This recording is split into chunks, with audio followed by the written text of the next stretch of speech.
Bulletin की शुरुआत बड़ी खबर के साथ करेंगे। राज्य से इस वक्त की बड़ी खबर आ रही है। जेएसएससी परीक्षा जांच में बड़ा अपडेट सामने आया है। गड़बड़ी में बेवल कंपनी के नाम सामने आया है। सीआईडी की टीम अब पूछताछ कर सकती है। तो कोलकाता में अधिकारियों से पूछताछ होगी। झारखंड में मिथिलेश देखते हैं काम। और अब तक सीआईडी जांच से दूर हैं मिथिलेश सिंह। इस वक्त की आपको ये बड़ी खबर बता रहे हैं। ज्यादा जानकारी के साथ न्यूज 18 संवाददाता ओम प्रकाश हमारे साथ इस वक्त सीधे तौर पर फोन लाइन पर जुड़ चुके हैं। ओम प्रकाश, सबसे पहले तो ये बताइए कि कंपनी से लगातार पूछताछ की जा रही है और ऐसे में किस आधार पर इनसे पूछताछ की जा रही है और भूमिका को लेकर के क्या कुछ जानकारी मिली है बेवल कंपनी की? जी, बता दें कि जो मिथिलेश सिंह है वो इस कंपनी की को जो जानकारी है वो पूरा मिथिलेश सिंह ही देख रहे थे झारखंड के बिहाफ में। और खास तौर से जो जेएसएससी सीजीएल की परीक्षा हुई थी उसमें इस कंपनी का बड़ा रोल था, जो कि जानकारी अब तक सीआईडी की जांच में सामने आई है। खास तौर से बात करें तो इस पूरे मामले को लेकर जो अभय तिवारी है उससे पूछताछ हुई। उसमें इन तमाम चीजों का उल्लेख हुआ कि ये जो कंपनी है उसमें मिथिलेश सिंह थे, उनके मिली भगत के कारण ही तमाम चीजें जो हैं वो सामने आई है। तो इसे लेकर ये तमाम बातें जो है वो अभय तिवारी के द्वारा बताई गई। वहीं दूसरी तरफ बता दें कि पूछताछ का दायरा जो है वो सीआईडी का वो लगातार बढ़ रहा है। अभ्यर्थियों से अगर बात की जाए तो 100 अभ्यर्थियों से अब तक पूछताछ हो चुकी है जो कि सफल हुए हैं, ताकि जो तमाम चीजें हैं, जो तथ्य हैं, उन तमाम चीजों को कड़ियों को जोड़ा जा सके। तो फिलहाल ओम प्रकाश, अब सवाल यही है ना कि बेवल कंपनी का कामकाज अगर मिथिलेश सिंह देखते थे तो अब तक उनसे पूछताछ क्यों नहीं की गई?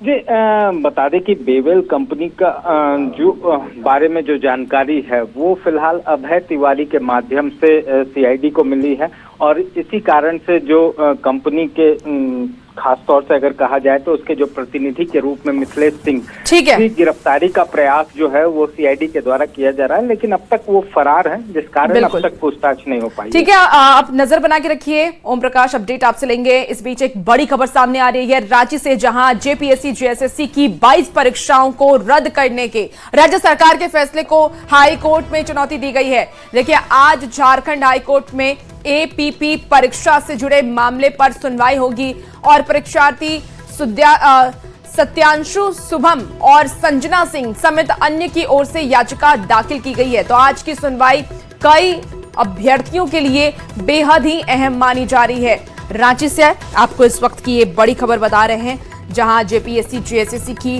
22 परीक्षाओं को रद्द करने के राज्य सरकार के फैसले को हाई कोर्ट में चुनौती दी गई है।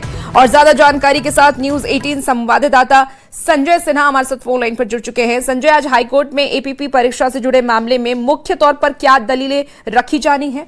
अपडेट्स क्या? जानकारी है कि 22 परीक्षा राज्य सरकार की ओर से रद्द की गई है। तमाम परीक्षाओं को बारी बारी से चुनौती दी जा रही है।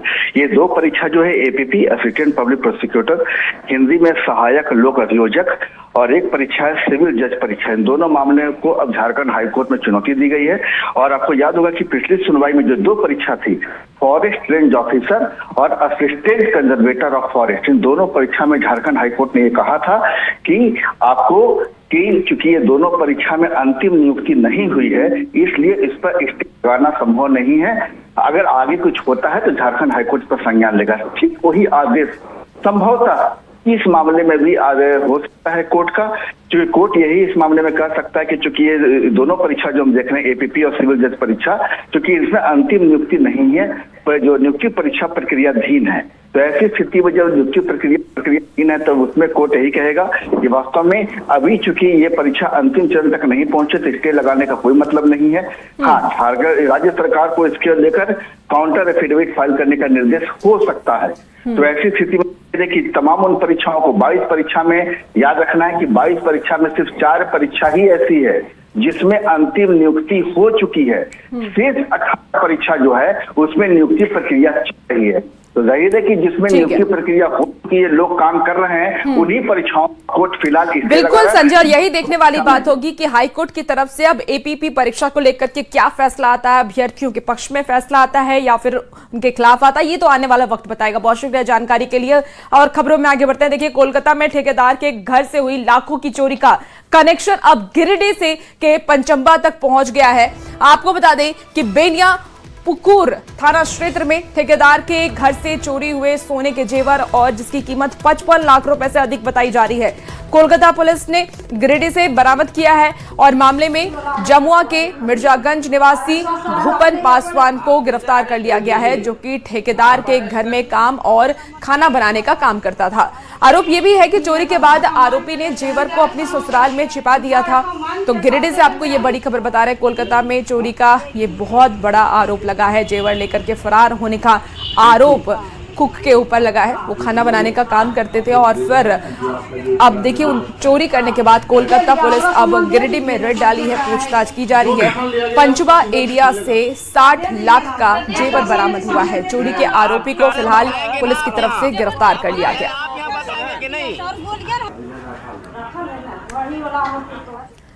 और बड़ी खबर गढ़वा से आपको बताते हैं, जहां बरडीहा में बुखार उतरने के नाम पर 17 साल के किशोर को लगाया गया है इंजेक्शन और उसकी जान पर अब भारी पड़ गया ये इंजेक्शन लगाने के बाद। इंजेक्शन के बाद तबीयत बिगड़ी और अनुज कुमार पाल की मौत हो गई।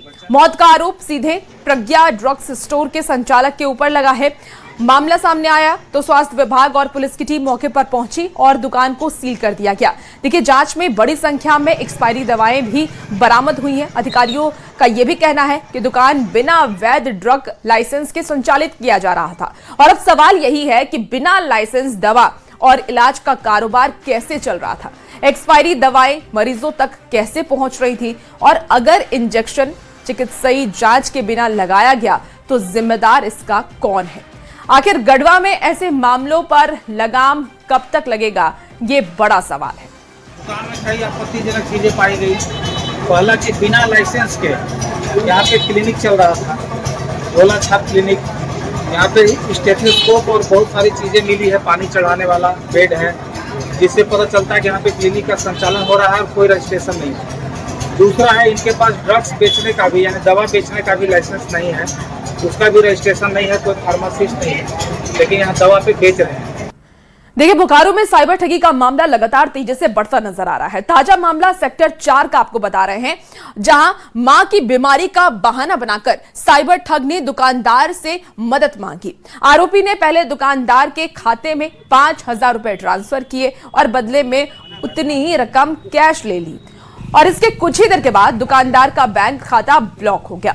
बाद में पुरुलिया पुलिस ने फोन पर यह बताया है कि खाते में अवैध रकम आई है, जिसके बाद पीड़ित दुकानदार ने आरोपी को पकड़कर पुलिस के हवाले कर दिया। पुलिस अब आरोपी से पूछताछ कर रही है और पूरे नेटवर्क की पता लगाने में जुटी हुई है कि आखिर इसके पीछे कौन सिंडिकेट काम कर रहा है। तो बोकारो में देखिए साइबर ठगी का यह मामला बढ़ रहा है। हालांकि पुलिस की तरफ से उसकी गिरफ्तारी कर ली गई है, अब आगे की जांच जारी है। कोई जानकारी नहीं था कि उसका पैसा गेमिंग का था ऑनलाइन में, तो उन्होंने डाला तो मेरा अकाउंट को पुरुलिया साइबर सेल के तरफ से ब्लॉक कर दिया गया था। क्या बोला? वहाँ पता चला कि वो अवैध पैसा था, आपके अकाउंट में अवैध पैसा डाला गया। देखिए, गढ़वा में जमीन के लालच में एक व्यक्ति की हुई हत्या मामले का पुलिस ने अब खुलासा कर दिया है। पुलिस ने हत्याकांड में शामिल भतीजे और उसकी मां को गिरफ्तार किया। 4 एकड़ जमीन हड़पने के लिए हत्या की वारदात को अंजाम दिया गया। आपको बता दें कि गढ़वा थाना क्षेत्र में खेत से राजेंद्र यादव का शव मिला था। शव कब्जे में लेते हुए पुलिस ने जांच तेज की और महज 24 घंटे में हत्याकांड का खुलासा कर दिया। मृतक की 2 बेटियां थीं और इसी वजह से जमीन हड़पने के लिए उसकी भाभी और भतीजे ने यह साजिश रची थी। हत्या गला दबाकर दी गई है। उसमें उसका भतीजा मनु यादव और उसका भाभी मीला यादव शामिल है। दोनों को गिरफ्तार कर लिया गया है। हत्या का कारण जमीनी विवाद बताया जा रहा है। देखिए, रामगढ़ से इस वक्त की एक बड़ी खबर सामने आ रही है, जहां रांची के और मांझे क्षेत्र से 2 खतरनाक हाथी रामगढ़ वन प्रमंडल के पतरातू वन क्षेत्र के चित्तो गांव में घुस गए हैं। हाथियों के आने से ग्रामीणों में दहशत का माहौल है। हाथियों ने यहां जमकर उत्पात भी मचाया है। मकई और धान की फसल को हाथियों ने नुकसान पहुंचाया। वहीं जानकारी मिलते ही वन विभाग की क्विक रिस्पांस टीम मौके पर पहुंच गई। लोगों को माइकिंग के जरिए अलर्ट किया जा रहा है। क्विक रिस्पांस टीम मशाल जला करके और सायरन बजाकर हाथियों के झुंड को भगाने में लगी हुई है। देखिए, वन विभाग ने लोगों से हाथियों के पास नहीं जाने की अपील कर रहे हैं वो, और जंगल की ओर नहीं जाने को लेकर के भी हिदायत ग्रामीणों को दी जा रही है। आपको बता दें कि कुछ दिन पहले ही 2 हाथियों के झुंड ने और मांझी क्षेत्र में एक व्यक्ति की पटक कर जान ले ली थी। बाहर ना निकले एवं सतर्क रहें ताकि कोई जान माल की क्षति। इसी बीच दुमका से एक बड़ी खबर सामने आ रही है, जहां ऑपरेशन नन्हे फरिश्ते के तहत आरपीएफ ने दुमका रेलवे स्टेशन के प्लेटफॉर्म नंबर 1 से 8 पर बता दें आपको कि 8 नाबालिग बच्चों का रेस्क्यू किया है। बच्चियों की उम्र 14 से 17 साल के बीच बताई जा रही है। आरपीएफ ने उन्हें 27 साल के युवक के साथ संदिग्ध परिस्थिति में पकड़ा। पूछताछ में सामने आया है कि बच्चियों को काम दिलाने के नाम पर केरल लेकर जाया जा रहा था। सीडब्ल्यूसी दुमका के निर्देश पर सभी बच्चियों को चाइल्ड हेल्प डेस्क टीम को सौंप दिया गया, तो वहीं संदिग्ध युवक को एएचटीयू टीम दुमका और नगर थाना को सौंप दिया गया है। दुमका से आपको ये बड़ी खबर बता रहे हैं, ऑपरेशन नन्हे फरिश्ते के तहत आरपीएफ को एक बड़ी सफलता हाथ लगी है। प्लेटफॉर्म नंबर 1 से 8 नाबालिग बच्चियों का रेस्क्यू किया गया है और इन सभी बच्चियों की उम्र 14 से 17 साल के बीच में है। पलामू पुलिस ने नशा कारोबारी के खिलाफ बड़ी सफलता हासिल की है। देखिए, पुलिस ने बड़ी कार्रवाई करते हुए 60 लाख के गांजे के साथ 2 तस्कर को गिरफ्तार किया है। पुलिस ने कार से 121 किलो गांजा के साथ 2 फेक नंबर प्लेट भी बरामद किए हैं। आपको बता दें कि सतबरवा थाना पुलिस ने चेकिंग के दौरान 2 तस्कर सरोज कुमार और शंभू यादव को गिरफ्तार किया है। गिरफ्तार तस्कर शंभू यादव एक बैंक का सीएसपी संचालक है और एसपी ने यह बताया है कि नशे के कारोबार के साथ पूरे नेटवर्क के खिलाफ ऑपरेशन आगे भी जारी रहेगा। तलाशी अभियान के दौरान एक गाड़ी से लगभग 121 केजी गांजा बरामद हुआ है। इसमें 2 व्यक्तियों की गिरफ्तारी हुई है। दोनों व्यक्ति सतबरवा थाना क्षेत्र के रहने वाले हैं। इनसे जब पूछताछ के दौरान इन्होंने ये बताया कि इनके द्वारा उड़ीसा से गांजा लेके जाया जा रहा था तथा इनको हरिहरगंज में किसी व्यक्ति को गांजा सप्लाई करना था। तो इस तस्करी के दौरान पुलिस को प्राप्त सूचना के आधार पर इन 2 व्यक्तियों की आज गिरफ्तारी हुई। देखिए, धनबाद जिले में भूतहसान की घटना रुकने का नाम नहीं ले रही है। कतरास में फिर एक बार जमीन धसी है। आपको बता दें कि छाताबाद काजू बागान तालाब के पास समीप तेज आवाज के साथ भूतहसान हुआ। जमीन धस गई और एक बहुत बड़ा सा गड्ढा हो गया। भूतहसान स्थल के समीप बड़ा तालाब का पानी तेजी से जमीन के अंदर समा रहा है, जिससे कि इलाके में अफरा तफरी का माहौल हो गया है। खौफ में आए लोग मौके पर पहुंचे और प्रशासन से तुरंत निरीक्षण और सुरक्षा उपाय करने की मांग कर रहे हैं। वहीं घटना की सूचना पाकर के बीसीसीएल अधिकारी और पुलिस टीम मौके पर पहुंची। गोफ को भरने के साथ तालाब के पानी को गोफ में सामने से रोकने का उपाय वो करने में जुटी हुई है। और आपको ये भी बता दें कि 7 जुलाई और 7 अगस्त को भी छाताबाद में भूधसान हुआ था, जिसमें कई घर जमींदोज हो गए थे। लगातार जमीन धंसने की घटना से लोग दहशत के साए में जीने को मजबूर हैं। ये 2 अलग अलग तस्वीरें आपको दिखा रहे हैं। छाताबाद काजू बागान तालाब के पास भूधसान हुआ है और अचानक जमीन धंसने से वहां पर हड़कंप मच गया है। तस्वीरें आप देख पा रहे होंगे। यहाँ पे जो है बड़ा गौफ बन गया है। अब मान लीजिए एक नागरिक होने के नाते हम आए यहाँ आकर के देख रहे हैं तो स्थिति बहुत भयानक है। ये तो समझ लीजिए कि ऊपर वाला का करम है कि वहाँ कोई आबादी नहीं। अगर आबादी होती तो पता नहीं कितना फुट अंदर चला जाता और घर तो खैर नजर ही नहीं आता कि घर गया कहाँ अंदर में। डिजिटल प्रबंधन एकदम अभी भी हमको समझ में नहीं आ रहा है कि वो चाहती क्या है। अभी तक सर्वे स्टार्ट नहीं की है। आशियाना आंदोलन भी चला, अब उसमें क्या वार्ता हुआ नहीं हुआ उसका भी कुछ नहीं दिख रहा है कि हाँ क्या होगा या क्या करेगा। चलिए खबर अब आपको जमशेदपुर से बता दें। जमशेदपुर में अचानक आई बाढ़ ने लोगों को दहशत में डाल दिया है। लेकिन ये बारिश या नदी का पानी नहीं है, बल्कि भुइयाडी ग्वाला बस्ती में जुस्को प्रबंधन की पीने के पानी की मेन पाइपलाइन फट गई है और देखते ही देखिए लाखों लीटर पानी बस्ती में घुस आया। रोड नंबर 4 में 50 से ज्यादा घर और मंदिर घुटने भर पानी में डूब गए हैं। हालात ऐसे बने हुए हैं कि लोगों को अपनी जान बचाने के लिए आनन फानन में छतों पर जाना पड़ा। पानी के तेज बहाव से घरों में रखा सामान भी देखिए बर्बाद हो गया है। लोगों को लाखों रुपए का नुकसान हुआ है, इसका दावा किया जा रहा है। तस्वीरें टीवी स्क्रीन पर दिखा रहे हैं। पाइपलाइन फटी है और बस्ती में हाहाकार मचा हुआ है। भुइयाडी के 50 घरों में बाढ़ का पानी घुस गया है, ये पाइपलाइन फटने की वजह से। हालांकि ये बारिश की वजह से जल जमाव नहीं हुआ है। आपको बता दें कि लोगों ने कहा है कि उनका लाखों का नुकसान हुआ है। और जामताड़ा के थंडराडीह गांव में हुई घटना के बाद बीजेपी और कांग्रेस के बीच जुबानी जंग अब तेज हो गई है। बीजेपी प्रदेश अध्यक्ष के निर्देश पर पार्टी की ओर से एक प्रतिनिधिमंडल थंडराडीह गांव पहुंचा और भूदेव यादव के घर जाकर के प्रभावित लोगों से मुलाकात की, बातचीत की। आपको बता दें कि जामताड़ा के थंडराडीह गांव में सोशल मीडिया पर एक धार्मिक टिप्पणी को लेकर के भारी विवाद हुआ था, जिसमें भूदेव यादव के घर को घेरकर तोड़फोड़ की गई। बीजेपी प्रतिनिधिमंडल के थंडराडीह पहुंचने के बाद अब सियासत शुरू हो गई है। बीजेपी झारखंड सरकार के स्वास्थ्य मंत्री इरफान अंसारी पर तीखा हमला बोल रहे हैं, तो मंत्री ने भी पलटवार किया है। अब सर वहाँ चले तो नहीं रहता में जो हम लोगों ने हालत देखा है, हम लोग जब जामताड़ा आया और यहाँ के गांव को हम लोग घूम रहे हैं तो हम लोग को लग ही नहीं रहा कि ये झारखंड हमारा है। ये हरा भरा झारखंड, ये वादियों का झारखंड ये है ही नहीं है। ये तो लग रहा है कि बांग्लादेश हम लोग आ गए हैं। यहाँ पे तो अलग कानून है, अलग फतवे जारी होते हैं। यहाँ पे ये पाकिस्तान नहीं है, यह हिंदुस्तान है। आप यहाँ शांति व्यवस्था बनाए रखने, यहाँ जो मंत्री है, ये मंत्री पूरा ये प्रदेश का मंत्री है, अपना विधानसभा को सुरक्षित नहीं रख पाते, पूरा प्रदेश कहाँ सुरक्षित रखेंगे? ये इसका नाकामी है इस क्षेत्र का। जो हमारा विशेष समुदाय को मिल करके यहाँ पर आकर के हमारा हिंदू परिवार के साथ जिस तरह से मारपीट किया, इसकी घोर निंदा करते हैं। इसको जिसका जो नाम दिया है पुलिस प्रशासन ने, पुलिस प्रशासन पूरा सबके कार्रवाई करे, और नहीं तो हम लोग उसके लिए हम लोग बेहद चरणबद्ध तरीके से हम लोग आंदोलन करने के लिए मजबूर हो जाएंगे।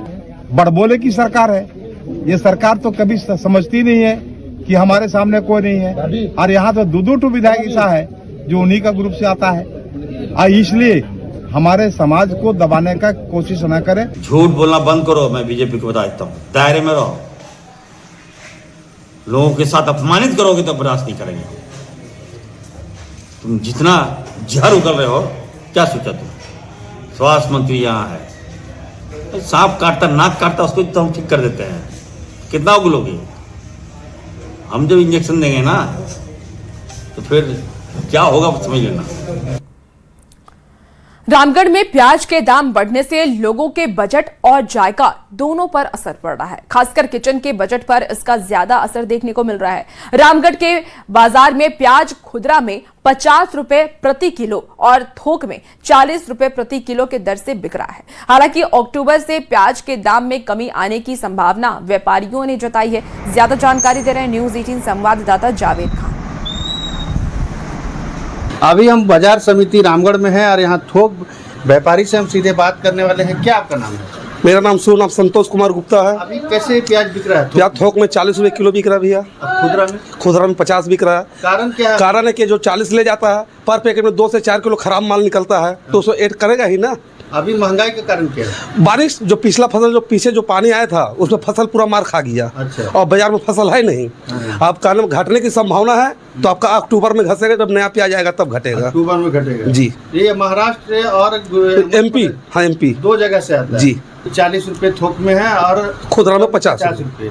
तो देख सकते हैं इनके पास पर्याप्त मात्रा में स्टॉक है। इनका कहना है कि दाम जरूर बढ़े हैं, लेकिन उनके पास प्याज पर्याप्त मात्रा में उपलब्ध है। ऐसे में फिलहाल जो है लोगों को ज़्यादा परेशान होने की ज़रूरत नहीं है। इनका कहना है कि अक्टूबर के बाद से प्याज के दाम में कमी आएगी। ऐसे में लोग घबराएं नहीं। फिलहाल जो है लोग प्याज को लेकर आपाधापी जरूर मचा रहे हैं। किचन का जायका बिगड़ रहा है, यानी कि सब्जी में जो प्याज इस्तेमाल होता था उसमें भी लोगों ने कटौती शुरू कर दी है। जावेद खान, न्यूज़ 18 रामगढ़। देखिए, बंगाल की खाड़ी में बने निम्न दबाव का असर अब झारखंड में दिखने को मिल रहा है। आज से अगले 5 दिनों तक रांची के साथ राज्य के कई जिलों में बारिश का अलर्ट जारी किया गया है। मौसम विभाग ने येलो अलर्ट जारी कर ये जानकारी साझा की है कि बारिश के साथ 30 से 40 किलोमीटर प्रति घंटे की रफ्तार से हवा चलने की संभावना है और कई जगहों पर ठनका गिरने को लेकर के भी चेतावनी जारी की गई है। आपको बता दें कि राज्य में इस बार सामान्य से 10% कम बारिश हुई है। हालांकि राज्य में सामान्य से 4% अधिक बारिश दर्ज की गई।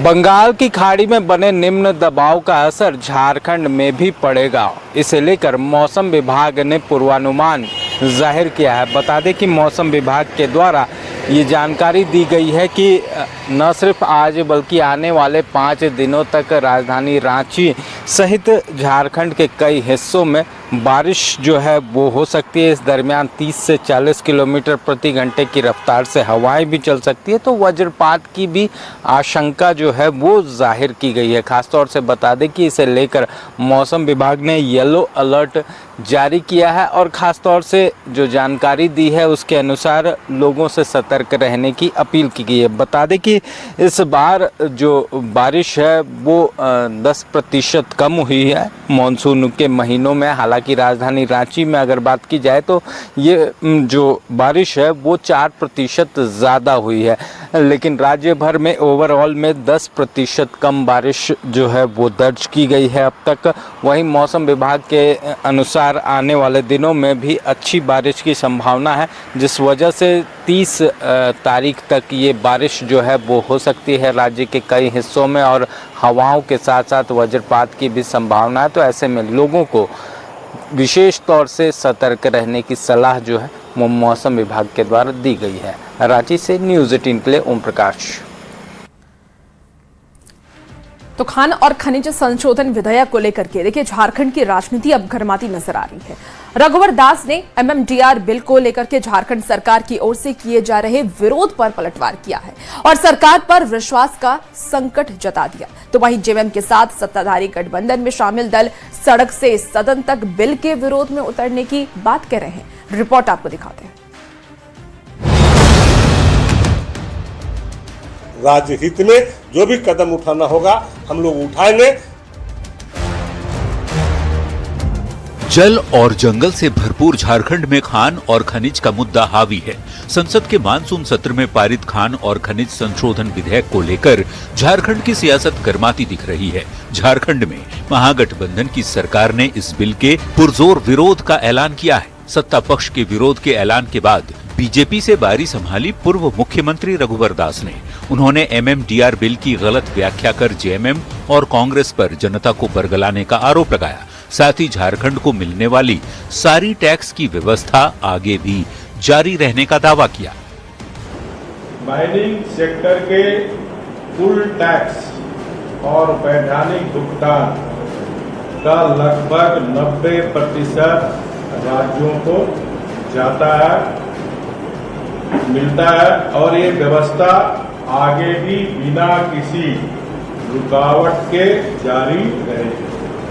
रघुवर दास ने दावा किया कि जेएमएम कांग्रेस का विरोध जनता के हित में नहीं बल्कि अपनी कथित अवैध गतिविधियों को बचाने के लिए है। साथ ही हेमंत सरकार की योजनाओं पर सवाल उठाते हुए कहा कि युवाओं, महिलाओं और किसानों से विश्वासघात हुआ है, अब फैसला जनता करेगी। कृषि सम्मान योजना को बंद कर दिया और जब चुनाव के समय आए जिनको मैया बप्पा याद, इन्होंने महिलाओं के साथ भी विश्वासघात, युवाओं के साथ विश्वासघात, किसान के साथ विश्वास। आज राज्य में विश्वास का संकट। एमएमडीआर बिल को जेएमएम ने काला कानून बताते हुए सड़क से सदन तक विरोध का ऐलान किया, तो रघुवर दास की ओर से किए जा रहे विरोध को केंद्रीय गृह मंत्री से मिले टास्क का नतीजा बताया। वहीं उद्योग मंत्री ने साफ कहा कि आत्महत्या की नौबत भी आएगी तो करेंगे, लेकिन एमएमडीआर लागू नहीं होने देंगे, चाहे बीजेपी कुछ भी कर ले।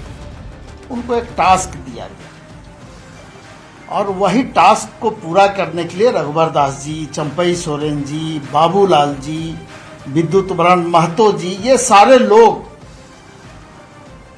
समय समय पर प्रेस कॉन्फ्रेंस करके और झारखंड मुक्ति मोर्चा को कोसने का काम करना है। और हम लोग प्रक्रिया के तहत जो भी कदम उठाना होगा, चाहे आंदोलन के माध्यम से हम लोग को, चाहे भूख हड़ताल के माध्यम से, आत्महत्या के माध्यम से भी हम अपने हक को दूसरे के हाथों में नहीं जाने देंगे। राज्य हित में जो भी कदम उठाना होगा हम लोग उठाएंगे। खान और खनिज संशोधन बिल को लेकर केंद्र सरकार के अपने दावे हैं। बीजेपी बिल से होने वाले फायदे गिना रही है तो झारखंड की सरकार के साथ सत्ता पक्ष में शामिल दलों को इसमें झारखंड का नुकसान नजर आ रहा है। MMTR बिल को दोनों पक्ष अपने अपने नजरिए से देख रहे हैं। जनता परेशान है, राज्य का नफा होगा कि नुकसान अभी तक समझ नहीं आ रहा। फिलहाल बिल को लेकर झारखंड में बवाल जारी है और ये अभी थमता भी नजर नहीं आ रहा। न्यूज़ 18 के लिए रांची से निरंजन सिंह के साथ गौरव झा की रिपोर्ट।